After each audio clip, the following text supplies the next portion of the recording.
7 खंडों में प्रकाशित है, उसमें देखना, उसमें 125वें 126वें अध्याय में धर्म संसद का वर्णन है।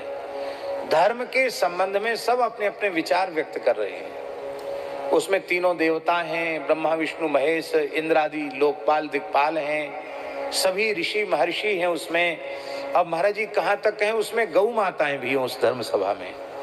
गौ माताओं से पूछा गया कि आप धर्म का सार बताओ, तो गौ माताओं ने जो हम श्लोक बोलते हैं प्रायः, बहुले समंगे ह्यकुतो भये च क्षेमे च सख्ये वही भूयसी च यथा पुरा ब्रह्मपुरे सवत्सा शतक्रतोर वज्रधरस यज्ञे भूयस्या विष्णुपदे स्थिताया विभावसोच्चापि पथे स्थिताया देवास सर्वैः सह नारदेन प्रकुर्वते सर्वसहिति नाम मंत्रे नैते नाभिवंदेत यो वै विमुच्यते पाप कृतेन कर्मणा लोका नवाप्नोति पुरंदरस्य गवाम फलम चंद्रमसो द्युतिंच एतम ही मंत्रम तद्साभिजुष्टम पठेतु यह पर्वस गोष्ठ मध्ये न तस्य पापम न भयम न शोकम न सहस्र नेत्रस्य जयाति लोकम।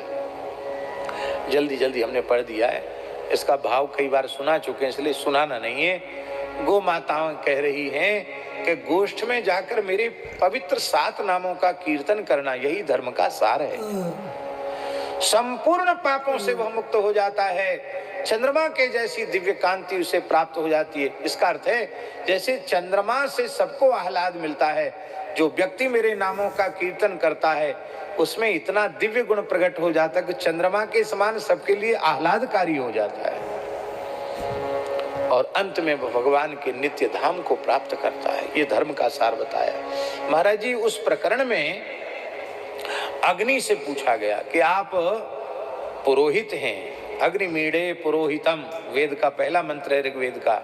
अग्निम ईडे, ईडे माने ईड स्तुतौ, हे अग्नि हम आपका स्तवन करते हैं, आप देवताओं के पुरोहित हैं। अग्नि से कहा, तो महाराज जी अग्नि ने जो बात कही है, अग्नि ने कहा गौ ब्राह्मण और मैं अग्नि, हम तीनों एक ही तत्व हैं, हम तीनों की जाति एक ही है, अग्नि की, गाय की और ब्राह्मण की। इसलिए अग्नि का आदर करना, ब्राह्मण का आदर करना, गाय का आदर करना, यही सनातन धर्म का सार है। अब यहां तक तो ठीक है, यहां से आगे जो बात कह रहे हैं उसमें सुनो, ध्यान दे करके सुनो, कान खड़े हो जाएंगे। आगे अग्नि भगवान कह रहे हैं जो मूढ़ मनुष्य अग्नि को, ब्राह्मण को और गाय को पैर से स्पर्श करता है, उस व्यक्ति के संपूर्ण शुभ कर्म नष्ट हो जाते हैं, पुण्य नष्ट हो जाते हैं, वह अपने पूर्वजों के सहित नरक में चला जाता है। पूर्वजों के सहित, पुरखों के सहित नरक में जाता है। और नरक में भी जब सजा पूरी होती है तो वहां भी यमराज के यहाँ भी धर्म का निर्णय करने वाले कुछ ऋषि मंडली है, यमलोक में भी। तो ऐसे वैसे किसी को बरी नहीं किया जाता, ऋषियों से कहा जाता है, वहाँ के वकील बैरिस्टर सब ऋषि ही हैं धर्म विषयक। तो यमराज कहते भाई ये बात है, इसको मुक्त करना चाहिए कि नहीं, इतने 1000 साल इसको इतने लंबा समय अमुक अमुक नरक में व्यतीत हो गया है, अब इसकी छुट्टी होनी चाहिए कि नहीं।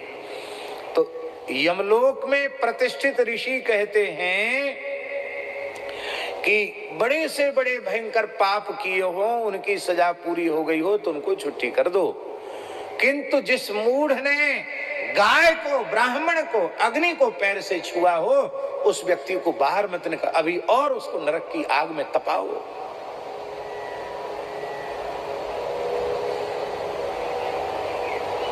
पैर से ठुकराना नहीं, किसी प्राणी को पैर से नहीं ठुकराना, सब में भगवान विद्यमान है। हमारी भावना तो यहां तक है कि चेतन नहीं अचेतन में भी भगवान की सत्ता कहीं कम है क्या, कहीं ज्यादा है। समोहम सर्वभूतेषु, और समोहम सर्वभूतेषु का अर्थ क्या है? जितना चेतन में है उतना ही अचेतन में है। चेतन अचेतन तो हमारी बुद्धि का भेद है, इसलिए किसी का भी तिरस्कार नहीं करेंगे। बोलो भक्तवत्सल भगवान की। हम में एक दोस्त था महाराज जी, स्नान के बाद कॉपीन को और गमछे को पैर से किनारे कर देते थे।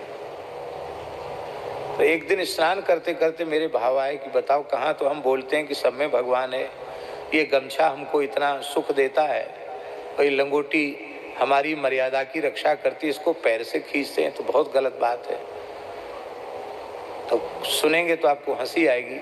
हमने सिर रखकर प्रणाम किया और कहा आज से ऐसा अपराध नहीं करेंगे। वो दोष उसी दिन से छूट गया। हाथ से उठाकर रखते हैं, कभी किसी वस्तु को पैर से नहीं खींचते।